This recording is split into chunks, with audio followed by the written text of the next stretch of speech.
warahmatullahi wabarakatuh. Kembali lagi di Siniar Opini Maya di segmen Ipmawati Menjawab. Jeng jeng jeng jeng. Kali ini kita kedatangan tamu dari teman-teman Ipmawati PD IPM Kota Surabaya. Sebelum kita mulai, kita perkenalan dulu. Dimulai dari aku. Namaku Amalia Bilda Isnaini, bisa dipanggil Bilda. Aku dari anggota bidang perkaderan. Kita perkenalan dari sebelah kanan dulu ya. Halo, aku Ranti dari bidang perkaderan. Hai, nama aku Safa dari bidang PKK. Hai, namaku Hana dari bidang advokasi. Hai, namaku Marsha dari bidang KDI. Hai, aku Anissa dari bidang PIP. Halo, aku Dwi dari bidang advokasi. Oke, kita sudah kenalan semua. Kita langsung aja masuk ke Ipmawati Menjawab. Oke, pertanyaan pertama. Iya, gimana nih? Gimana nih pandangan kalian teman-teman Ipmawati, teman-teman perempuan dalam hal perempuan ikut organisasi? Menurut kalian itu seperti apa? Siapa dulu nih yang jawab? Ada yang mau jawab duluan? Silakan. Mbak Marsha dulu. Mbak dulu. Oke. Perempuan ikut organisasi, menurutku sih boleh-boleh aja. Toh di sini di dunia ada perempuan dan laki-laki, jadi semuanya bisa ikut organisasi. Itu mungkin gambaran di luar biasanya orang-orang lihat ya. Itu mungkin dari aku. Oke, ada yang mau jawab lagi? Berarti kalau gitu dengan tanggung jawab yang besar ya Mbak Ana ya? Tanggung jawab yang besar kayak gimana nih? Dia seorang perempuan kan biasanya di rumah, terus lah ini kan ikut organisasi keluar dengan kesetaraan gendernya gitu. Iya, berarti teman-teman juga harus, kan memang pribadi dari masing-masing kita kan punya tanggung jawab untuk diri kita masing-masing, kayak gitu sih. Itu kalau pandangan saya. Gimana teman-teman yang lainnya? Ayo monggo dijawab. Kita ada pandangan lain? Iya, Mbak. Mbaknya mau jawab. Iya, ini jawab suara. Oke, silakan. Aku juga setuju sih pendapatnya Kak Hana. Soalnya kan di zaman sekarang kesetaraan gender juga sudah marak terjadi. Perempuan juga sama derajatnya sama laki-laki. Cuma mungkin untuk pemimpin perempuan juga kan banyak. Ketua-ketua perempuan juga banyak. Juga melihat tanggung jawabnya juga kayak gitu sih kalau aku. Mungkin ada yang lain dari teman-teman? Sepakat sih. Seperti yang kita tahu kan di Muhammadiyah juga ada ya organisasi yang khusus untuk perempuan. Misalnya Nasihat Alicia dan juga Aisyah. Itu kan pemimpinnya juga perempuan sendiri dan keseluruhan anggotanya juga perempuan. Jadi kalau misalnya perempuan hanya di rumah dan sebagainya kan kayak apa ya? Percuma kalau misalnya dia punya bakat seperti misalnya menjahit dan sebagainya. Kalau misalnya di dalam bidang DNA, di bidang PKK atau sebagainya itu kan bisa Apresiasi. Biar perempuan lebih show up lagi ya dalam ya, benar. Karena susah banget. Iya, karena nggak hanya cowok aja yang apa ya? Yang Bisa show up. Cewek juga gitu kan. Oke. Dan ini juga sih, kalau perempuan bisa aktif di organisasi, juga bisa aktif di rumahnya dia sendiri ya. Itu kan juga hebat banget kan. Sih. Itu pandangan kami sih hebat banget sih. Itu kayak apa ya? Wah, idaman sekali ini ya, udah aktif kayak gitu nggak Bertanggung sih? jawab besar pastinya ya. Gitu. Oke, dalam kata aktif itu menurut kalian perempuan aktif ikut organisasi itu seperti apa sih? Aku dulu ya? Ya, Oke, boleh. Mungkin kalau dari aktif organisasi sih nggak hanya ikut aja, cuma mungkin di dalam organisasinya juga itu dia ikut serta, ikut menuangkan ide-ide kreatifnya, terus ikut bertanggung jawab dalam setiap kegiatannya, nggak hanya ikut nama aja. Kan banyak toh anak-anak di luar sana kalau misalnya ikut organisasi atau ikut kepanitiaan, cewek-ceweknya ini biasanya titip nama, terus habis itu titip sertifikat aja. Nah kalau bisa sih cari relasi-relasi di organisasi dengan cara aktif, ikut kegiatannya, ikut panitianya, menuangkan ide-idenya seperti itu. Oke, berarti ketika perempuan itu berani ikut organisasi, mereka harus menjalankan tanggung jawab yang besar Ya, juga benar. gitu ya. Dengan ikut andil kegiatan setiap kegiatan gitu. Garis bawahnya kan aktifnya tidak ikut nama aja. Iya, benar. Ikut bertanggung jawab Ikut juga. bertanggung jawab juga jalannya itu. Berperan penuh lah penuh. intinya ya dalam organisasi itu. Jadi kalau semisal ada organisasi laki-laki dan perempuan nih bergabung, tapi yang ternyata yang lebih aktif itu condongnya ke laki-laki, itu kayak kesannya wah ini organisasi laki-laki atau perempuan sih. Iya, kayak gitu benar kan. itu. Bener banget sih. Jadi harus dua-duanya seimbang ya. Tapi kalau menurutku ya di era sekarang itu yang membuat bangkitnya organisasi, semangatnya organisasi itu karena ada peran-peran perempuan menurutku ya. Jadi perempuan-perempuan itu ide-idenya tuh sangat ditunggu-tunggu sih menurutku di organisasi seperti itu. Itu sih menurut saya. Karena kebanyakan kalau perempuan itu penuh kegiatannya itu tidak hanya memakai logika, tapi kita memakai hati juga. Memakai perasaan. Jadi menjawabnya itu saat laki-laki tuh menjawabnya dengan logika, perempuan tuh emang benar kayak gitu.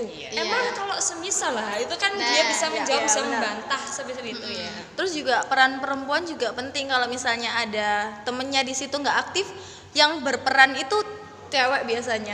Lebih pekanya cewek. Terus ayo kita ajak temennya lebih peka kayak gitu. Lebih ngobrolnya dari hati ke hati. Iya benar. Maksudnya Dalam lebih ke hati ke sekali. hati. Mungkin ada pandangan lain sih tentang perempuan aktif dalam organisasi. Gimana teman-teman? Mbak Dwi mungkin gimana? Mbak Dwi ini selaku aktif di komunitas juga, silakan Mbak Dwi mau jawab. Ayo. Lewat dulu aja. Oke. Silakan. Mungkin Mbak Dwi agak grogi ya. Iya. Karena orangnya kalem gitu. Kalau sekali Kayak aku. apalagi gitar. Oke, siapa lagi yang mau jawab? Mbak nanti gimana? Gini, kalau membahas tentang laki-laki dan perempuan tadi ya dalam satu organisasi, kebanyakan itu kayak nggak semua sih ya, organisasi itu ada beberapa itu yang kayak membedakan antara laki-laki sama perempuan tadi. Misalnya gini, perempuan itu kalau setiap ada acara besar dan sebagainya kayak humas dan sebagainya itu kan semuanya kan serba laki-laki dan sebagainya. Untuk penataan tempat, tempat dan sebagainya itu kan biasanya ke laki-laki, dan itu tuh ada beberapa laki-laki yang memandang alah perempuan itu bisa apa sih? Gak bisa apa-apa Gitu gitu. kan kita kayak nggak bisa yang berat-berat ya. Itu ya benar. Biasanya sih perempuan ditaruh di konsumsi. Kebiasaan itu gitu. Kalau nggak bagian ciptari. Iya, benar itu. Bagian yang gampang-gampang, yang nggak berat-berat Biasa kan fisik gitu bagian ya. ngetik Itu gitu gimana cewek. itu? Saya kan seringnya kan ya gitu ya, bagian kesekretariatan pertama. Iya. Yang kedua konsumsi, Masak-masak, terus cari kadang-kadang minum, makan nah, gimana? kita cuci piring dan sebagainya itu gimana sih menurut kalian itu? Kalau cewek ditaruh ke sekretariatan mungkin lebih teliti cewek deh kalau daripada cowok lebih primpen ataupun apa rapi. Lebih rapi cewek daripada cowok kalau sepengetahuan aku. Terus cewek juga itu lebih telaten. Kalau misalnya masak, cowok nunggu masakan ya nggak sabar gitu loh, nggak sabar. Terus nyari-nyari tempat makan ya paling ya dibeliin yang mahal-mahal. Kan kalau kita kan ada yang murah ya, yang Karena murah kita lebih bisa lah, banding atur harga, budget, banding tapi yang harga. enak gitu. Bener-bener. Sesuai budget. Karena kan kita juga tahu karena kita terbiasa belanja mungkin ya, jadi kita tahu mana yang benar-benar murah gitu kan, mana yang benar-benar pas gitu kan di budget kita. Tapi kalau kayak gitu bisa jadi kita waktu belanja, kita waktu cari tempat-tempat yang murah, kita giring aja tuh laki-laki biar mereka tuh tahu kayak gitu. Jadi biar apa tuh namanya si konsumsi ini kemarin kan kamu udah kita ajak tuh itu kita bisa jebak tuh di situ. Karena Jadi kan mungkin teman-teman laki-lakinya boleh belajar gitu kan ya dari kita. Jadi kalau menurutku ada laki-laki yang teliti juga, yang lebih telaten, yang lebih apa tuh namanya overprotective tentang barang-barangnya kan biasanya ada yang seperti itu. Jadi kalau dipandang perempuan juga ada yang nggak teliti ya ada sebenarnya nggak teliti. Jadi sama aja sih kan kalau kayak gitu tuh seimbang ya. Laki-laki juga ada sisi lemahnya di mana, perempuan juga ada sisi lemahnya di mana, kayak gitu sih. Berarti sisi perempuan atau Ipmawati itu di dalam organisasi itu bukan sebagai pelengkap aja, tapi kita saling bantu membantu ya, saling backup. Nah, itu tadi. Nah, gini teman-teman, biasanya kalau kita ikut organisasi, kita aktif dalam organisasi, biasanya tuh perempuan sering ikut pulang malam ya. Kalau cowok udah biasa nih pulang malam. Gimana sih menurut pandangan kalian ini yang anak organisatoris ya? Pandangan kalian atau pandangan orang tua atau pandangan tetangga itu terserah kalian mau jawabnya pandangan siapa atau pandangan netizen juga boleh. Gimana sih pandangan perempuan pulang malam itu? Udah ikut organisasi Aktif pulang malam. malam pasti banyak julid. tetangga otomatis. Terus apalagi nih Netizen. pasti ada teman-teman yang mengatakan Oleh oleh opo ya. Terus ada bilang gini, wah arek wedok mulai bengi wis gak apik. Gak apik Yes, wis pasti gitu mikirnya ya. aneh-aneh. Aduh, gimana tuh? Kalau aku sih apa ya? Hidup-hidupku sih ya udah aku jalanin kayak gitu. Kalau aku Kalau ada yang lebih julid deh, ya. kalau aku sih lebih kalau kamu julid ke aku, ini hidupku. Sebenarnya kan memang kalau kemana-mana harus izin orang tua ya, apalagi seorang perempuan masih dengan tanggung jawab orang tua. Pokoknya orang tua tahu kemana-mana kita izin. Kalau memang nggak diizinkan ya kita bisa bilang ke teman-teman juga kan, teman-teman pasti memaklumi. Itu untuk teman-teman yang bisa memahami loh Iya. ya. Tapi kadang ada teman-teman yang nggak bisa memahami. Halah, awakmu iku mesti lapo sih ngono tok Ya, ae lho. sering Kayak gitu kan. Sering itu, Bu. Halah, asalnya kok mulai jam 09.00. Ini pakai bahasa Jawa-Jawaan ya. Biasanya kan mulai jam 09.00. Kan bisa pulang jam 9 sih nanti. Cuma ini udah nggak diizinin. Kita udah berusaha untuk menyampaikan ya, tapi ternyata ada hal-hal yang nggak bisa disampaikan. Kan biasanya kan perempuan juga ada hal-hal seperti itu ya. Ya mungkin juga teman-teman harus, kita sebagai selama perempuan sih saling memahami aja ya. Kalau ada teman-teman perempuan yang nggak bisa datang, berarti misal ada laki-laki, pancet tayar, iku mesti gak esok, mulai bengi. Berarti kita sama perempuan ngiketin, ya udahlah biarin. Mungkin ada hal-hal yang nggak bisa disampaikan untuk dia nggak datang kayak gitu ya. Oke, kita lebih ngeredem aja ya.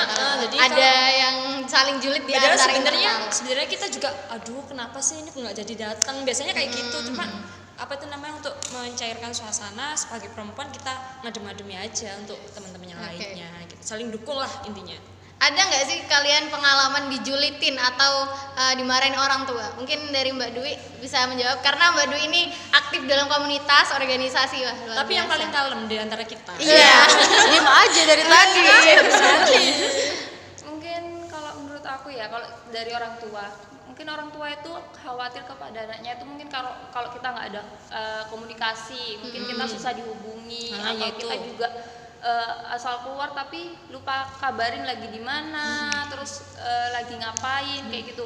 Dulu mungkin aku pas awal-awal itu emang kayak masih susah keluar malam gitu-gitu, itu masih susah. Jadi kayak harus ditelepon dulu, kamu di mana, gini-gini, ayo pulang kayak gitulah. Tapi mungkin berjalannya waktu ya orang tua, mungkin kita harus sadar diri juga sih, kalau misalnya udah jam segini nih, udah jam 11, udah jam 12, itu pasti kita harus ngabarin orang tua kita lagi di sini, posisinya di sini gitu ya. lagi ngapain lah gitu. istilahnya. Kita Sherlock, kita bilang kita lagi di sini. Mungkin ngepak juga bisa, kita lagi masih makan atau lagi masih rapat atau apa, itu kita harus kabarin juga. Pokoknya orang tua itu harus tahu kita di mana. Kalau misalnya kita nggak ngabarin, pasti orang tua kan kepikiran, anakku di mana ya, kok nggak, Karena kita benar banget, orang tua seperti itu. Makanya tapi untuk warga atau tetangga mungkin sih kurang ini ya, aku nggak seberapa ada omongan kayak buruk juga. Mungkin kalau menurut aku mungkin dari segi karakter ya, mungkin orang-orang menilai dari segi karakter biasanya. Mungkin karena aku emang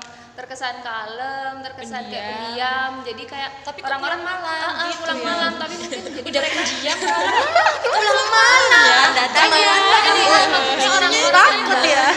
nggak jadi nggak seberapa berpikir buruk, karena kan aku juga orangnya nggak pernah kayak aneh-aneh juga kan. Mungkin jadi orang-orang mikirnya, oh iya dia paling ini organisasi kayak gini. Soalnya emang orang-orang rumah sih kayak warga-warga emang tahu kan, IPM udah tahu, kayak organisasi kayak gitu udah tahu. Jadi mereka kayak mungkin udah wajar lah kayak menurut mereka kayak gitu. Oke, mungkin ada dari kalian pernah dijulitin tetangga, netizen atau teman? Ini Boleh juga. langsung. Ngaku sekali Anda.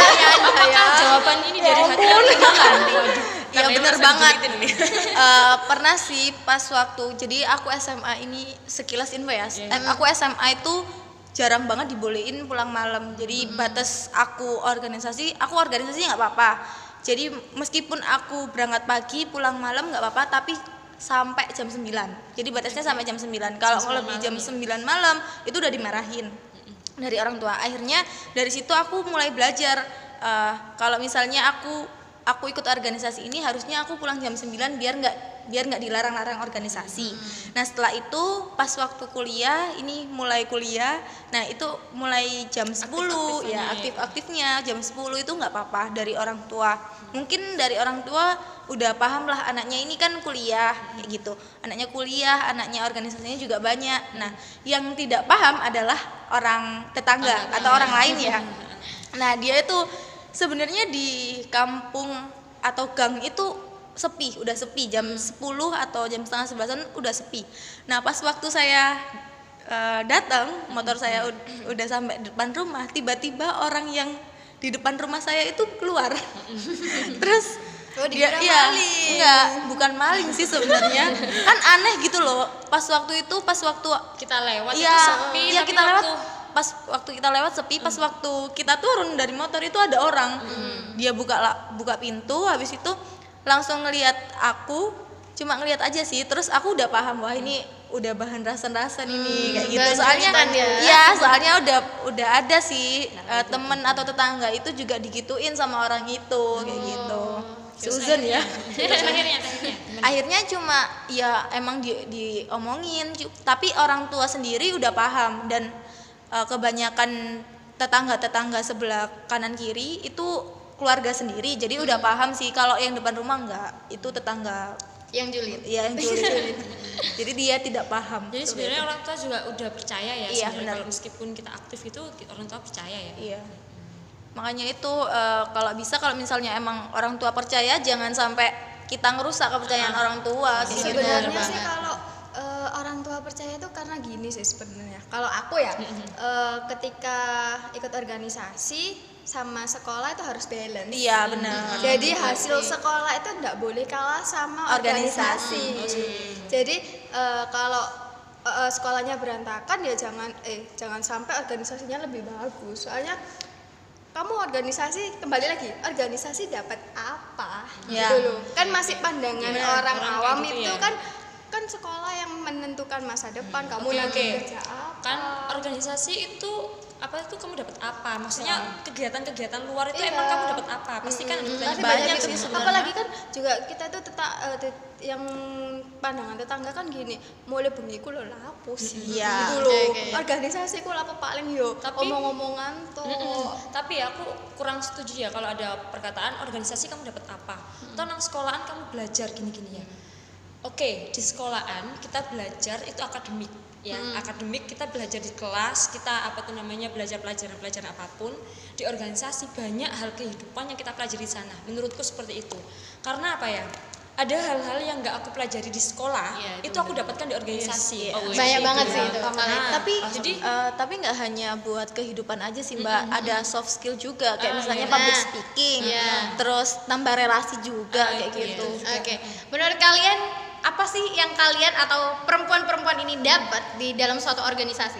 Kalau aku sih melatih mental sih, Iya, karena kita bisa lebih show up. Itu kan kita akhirnya bisa melatih mental. Kita bisa kok menurut pandangan orang perempuan nggak bisa apa-apa. Tapi kita yakin kok dalam kita perempuan pasti bisa apapun itu gitu. Kalau menurut kalian gimana? Kalian dapat apa sih di organisasi, apalagi perempuan gitu ya? Yang paling nampak nomor satu relasi. Oke, yang paling nampak relasi ya. Ya pertemanan itu benar-benar banyak banget, nggak hanya di rumah aja ya. Terus kalau aku sih dapatnya yang public speaking itu, terus kan jadi public speaking kan kita bisa nge-MC, nambah job, nambah uang juga kan. Maksudnya nggak gitu juga. Iya. Terus biasanya kan juga ngajar ya Mbak ya, bisa ngajar juga di HW biasanya. Terus habis itu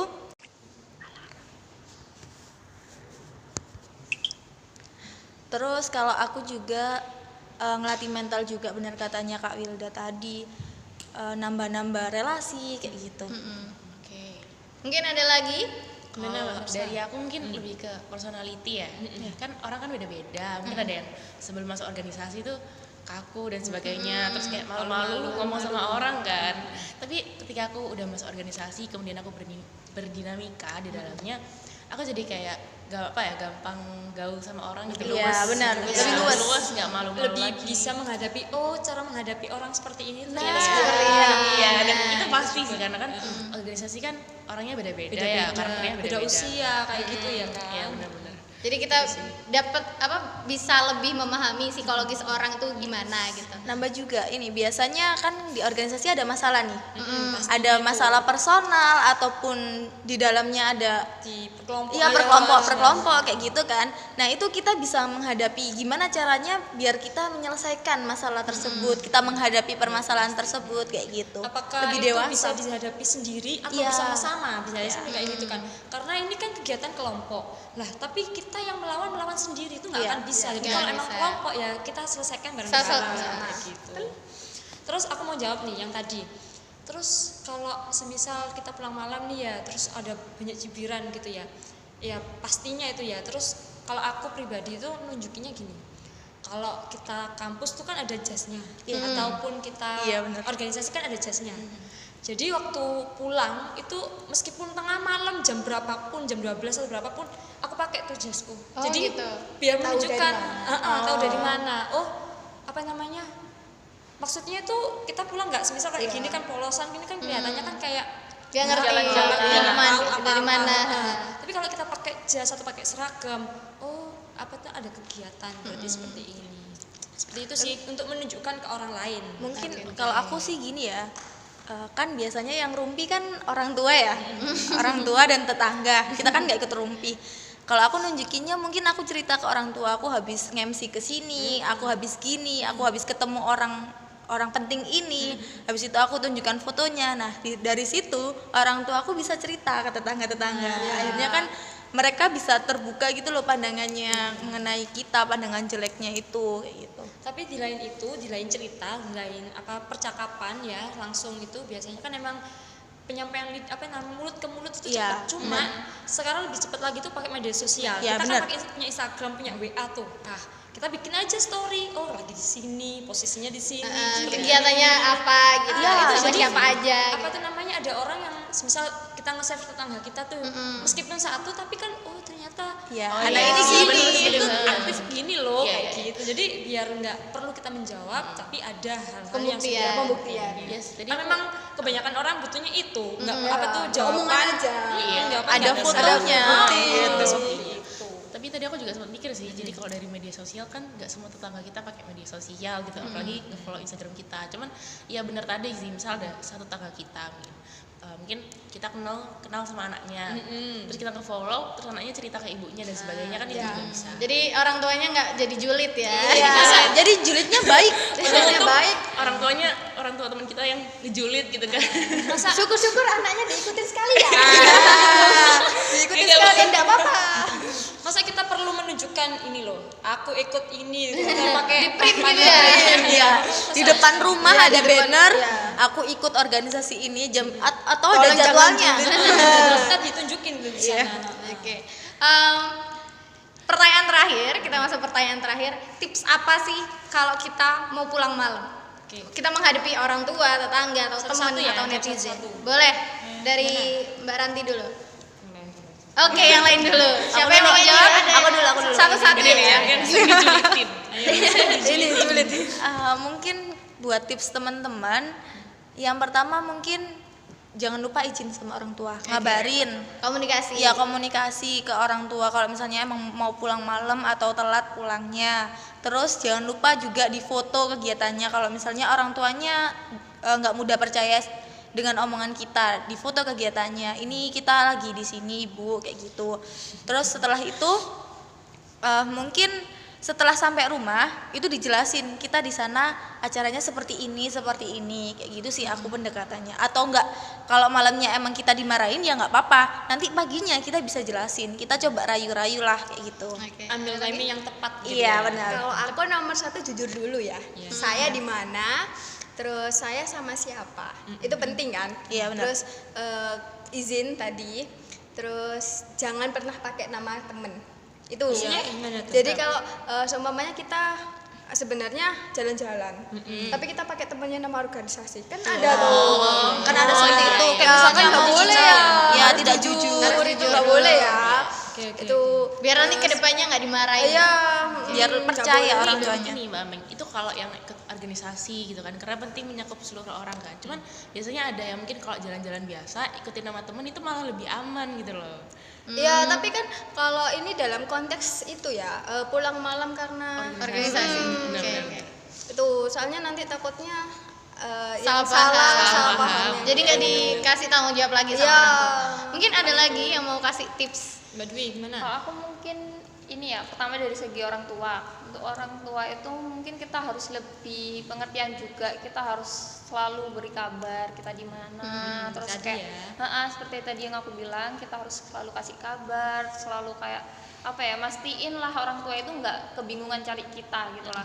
Terus untuk tetangga mungkin ya, untuk netizen itu kalau menurut aku ya, tetangga itu biasanya kan kayak cuma ngelihat dari cover gitu kan, kayak ngelihat dari cover terus apa yang dia lihat kayak gitu doang kan, itu baru langsung dia menjudge bahwa kita itu seperti ini. Nah tapi kalau aku sebenarnya selama ini kayak yang mengamati juga, karena dulu aku juga sering dapat kayak omongan-omongan gak enak juga, tapi makin kesini ya alhamdulillah sudah mulai nggak ada kayak gitu mah. Itu aku juga apa ya, kayak mengamati juga. Dulu mungkin apa ya, cara berpakaianku kurang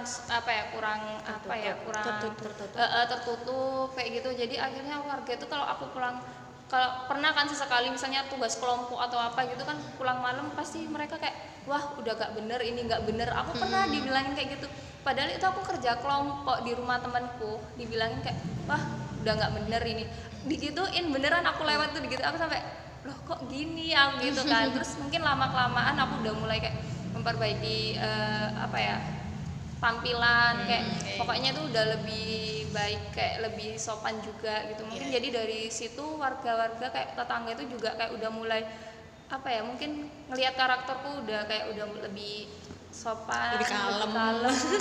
Akhirnya nggak dijulitin. Mereka juga nggak menjudge kayak aneh-aneh gitu. Padahal aku juga akhir-akhir ini kan sering kan pulang malam kayak gitu. Tapi ya mereka ya tetap apa ya, mungkin tahu kalau aku emang IPM, terus ada acara-acara kayak gitu. Mungkin dari untuk tetangga sih mungkin kita, yang penting orang tua harus tahu kalau kita nggak aneh-aneh. Orang tua selalu kita kabari. Pasti kan kalau ada tetangga yang bilang yang enggak, pasti orang tua kan bisa kayak menjawab, enggak, anakku itu Ya berarti kan gini, orang gitu. tua Ada itu harus cara lebih kayak tahu dulu daripada yang lain. daripada Ya, itu. kita sibuk ngurusin tetangga, kayak jelasin ke tetangga, mending kita utamain orang tua dulu. Orang tua harus tahu kita seperti apa, kita di mana, kayak gitu-gitu. Oke. Mungkin ada yang lain? Gimana Mbak Marsha? Kalau dari aku tuh sependapat sama Mbak Dwi.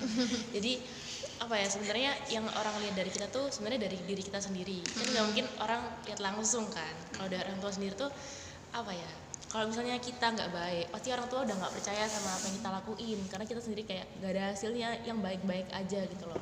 Tapi kalau misalnya dari kita mungkin ada personality kita yang kita perbaiki dan orang tua lihat hasilnya, pasti orang tua percaya, oh berarti ada apa ya, feedback yang diterima dari organisasi dia, jadi orang tua bisa percaya kayak gitu. Oke. Ada lagi? Mbak Ranti mau menjawab. Mungkin terakhir ini ya, benar sih katanya Mbak Anissa, Mbak Dwi, sama Mbak Marsha. Tapi yang paling penting, kan ini kan pulang malam, anak organisasi kan pasti pulang malam. Yang paling penting proteksi diri sendiri. Oke. Kan kita itu perempuan. Nah, itu benar. Tadi kita mikirin orang lain terus. Kan apa ya, jangan mikirin orang apa ya, terlalu mikir orang luar lain terus, karena orang luar tuh belum tentu Mikirin tahu kita. kita tuh seperti apa gitu loh. Lebih baik tuh memproteksi diri kita sendiri, mungkin dengan kayak Mbak Wilda ya, Mbak Wilda kan ikut tapak suci gitu lah, itu salah satu kan, itu juga organisasi. Terus yang kedua kan juga apa ya, bisa memproteksi diri sendiri, misalnya kalau ada jambret dan sebagainya kan Langsung auto ya. terus yang kedua kalau misalnya memang itu ya, kalau nggak bisa kayak bela diri dan sebagainya, mungkin bisa menyiapkan beberapa properti yang bisa dibawa. Misalnya teman-teman nih buat kayak cabai dikeringin, terus diulek ibaratnya, terus dicampur air, disemprotan, disemprotkan di mata kan sakit sih. Bisa seperti itu. Kalau misalnya ada orang yang jahat, terus bisa merica juga dan sebagainya. Habis ini kita bikin tutorial. Tutorial ini ya. Next video bisa tutorial ini ya. Juga ini sih, kalau misalnya kita kita pulang malam gitu ya habis rapat atau apa itu kan biasanya kita lebih baik itu ngajak temen kayak Nah. misalnya yang sejalan. Nah ini Bener, biar ya, bareng. jangan Ayo, pulang biar lebih aman. bareng gitu kayak pulangnya jadi berdua gitu motoran berdua. Karena gitu, kita sampai- masih belum ada pasangan. Jadi kita cari pasangannya Oke, mungkin Tambahin dong aku. gimana boleh? gimana? Gini sih, kalau aku dulu tuh kalau di HW ya, dulu tuh waktu kemah kita tuh setelah kemah itu kan ada cerita pahitnya banyak ya, tapi ada cerita senengnya juga banyak. Kalau pembinaku tuh bilang ceritakan yang baik kepada orang tuamu, cerita buruk itu hanya untuk pengalamanmu, untuk ceritamu, untuk apa tuh namanya koreksi dirimu. Jadi pada saat kita aktif di organisasi A, B, C apapun itu dan kita pulang malam kita merasakan apapun itu dinamikanya, yang jelek-jelek biarkan kita. Dan kita ceritakan ke orang tua, Bu, tadi lo aku lo kayak gini, Mak aku tadi lo kayak gini, Mak ada kegiatan kayak gini, aku keluar kota besok, semisal biasanya kan kalau kegiatan kan kita keluar kota tuh, Mak besok aku keluar kota, wih anakku rek ketenang diki kayak gitu kan. Ya biasanya kayak ketemu kayak tokoh-tokoh atau ulama-ulama kan biasanya banyak. Mak aku lo kemarin ada kajian nih dihadirin sama ini. Ya, Kayak itu gitu. biasanya senang. Biasanya orang tua itu kayak wah anakku rek kayak gitu sih. Kadang mamaku sendiri tuh bilang gini sih, apa yang nggak bisa mama rasakan seenggaknya anak mama itu bisa merasakan. Ada yang orang tua yang kayak gitu. Itu Lebih sih. sharing positive vibes aja ya. Iya, bener karena Biasanya Gimana dulu nih. Jadi kalau kita ada ngeluh ke orang tua tuh rasanya orang tua jadi gak enak juga. Iya, jadi kepikiran gitu. Tapi mengeluh tuh sebenarnya nggak apa-apa. Mak di organisasiku lo ada kayak gini. Tapi sesekali aja kayak gitu. Takutnya nanti kan orang tua, wah berarti organisasimu tuh kayak gini. Kayak gitu. Jadi ceritakan sesekali aja. Tapi seenggaknya apa itu namanya itu untuk mengeluhkan kita. Oh ternyata anakku bisa ngeluh juga ya, bisa percaya. Berarti seenggaknya oh anakku percaya nih sama aku, dia menceritakan hal-halnya itu ke kita juga lah. Berarti kan apa ya, ada seorang tua itu yang mengatakan oh, anakku percaya, tapi ada orang tua yang mengatakan ya wah kamu kok diginiin sih di organisasi. Ada yang gitu khawatir, ada yang gitu. Tapi lebih baiknya kita menceritakan hal buruk itu di timing yang tepat, di saat yang tepat juga. Menurutku sih kayak timing. Curhatnya lebih ke waktu yang tepat gitu. Oke, mungkin Jangan pas lagi masak. apalagi Masak waktu apa iris-iris cabai tuh waduh kebanyakan itu. Gimana itu? oke, ada lagi yang mau nambahin? Lagi Mbak Oh ya, tadi Anissa. Oke. nanggapin punyanya Mbak Hana tadi yang diceritain ke orang tua ya. Itu mungkin lebih orang tua jadi bangga sih ke anaknya. Oh, anakku bisa kayak gini ternyata kayak gitu. Terus untuk yang cerita-cerita curhat mengeluh ke orang tuanya jangan keseringan juga, benar kata Mbak Hana. Mungkin bisa curhatnya ke teman-teman kita aja, ke teman sesama organisasi aja. Kayak misalnya aku kesel nih sama anak ini kayak gitu, atau enggak langsung negur aja anaknya, aku kesel, kamu jangan kayak gitu kan bisa. Nah, untuk ke orang tuanya itu mungkin diceritakan yang hal-hal baik. Karena apa? Kalau misalnya kita cerita hal-hal buruk mungkin akan khawatir terus akhirnya dilarang organisasinya kayak gitu. Ya bener sih, setuju. Jadi kita ceritain ke teman-teman kita aja. Toh apa tuh namanya? Kadang kan gini, waduh, lanang nggak peka, nggak gini. Iya, Yang lebih benar. peka perempuan. Benar. Ya udah kalau kayak gitu menurutku sesama perempuan saling peka. Kalau kita saling peka, kita saling memahami teman kita bakal akan dipahami juga sama teman kita. Seperti itu, ada timbal balik lah pastinya. Jadi kalau seperti itu kita saling menguatkan teman perempuan kita satu sama lain. Jadi pada saat misal ada perkataan perempuan yang dicemooh atau apapun ya itu yang merendahkan perempuan, kita sebagai perempuan yang peka, ya itu kita dukung aja tuh. Jadi biar nggak ada, kan biasanya kan perempuan kan butuh perhatian ini, ya udah yang perhatian teman perempuannya aja, nggak masalah Tuhan juga kan, ya kan? Kenapa kau ada ketawa? Jadi yang menguatkan kita itu ya diri kita Satu sama lain satu aja. sama lain kita sendiri. Iya. Yang terus kalau memang kita mengharapkan apa penguatan Dari dari orang orang lain. lain, ya kalau emang nggak bisa dari laki-laki ya cukup perempuan aja tuh nggak apa-apa kayak gitu sih. Ada lagi yang mau nambahin? Cukup. Sudah. Oke. Sudah, mungkin itu aja. Senior Opini Maya. Terima kasih. Wassalamualaikum warahmatullahi wabarakatuh. IPM Jaya. Surabaya Wani. IPM Surabaya nih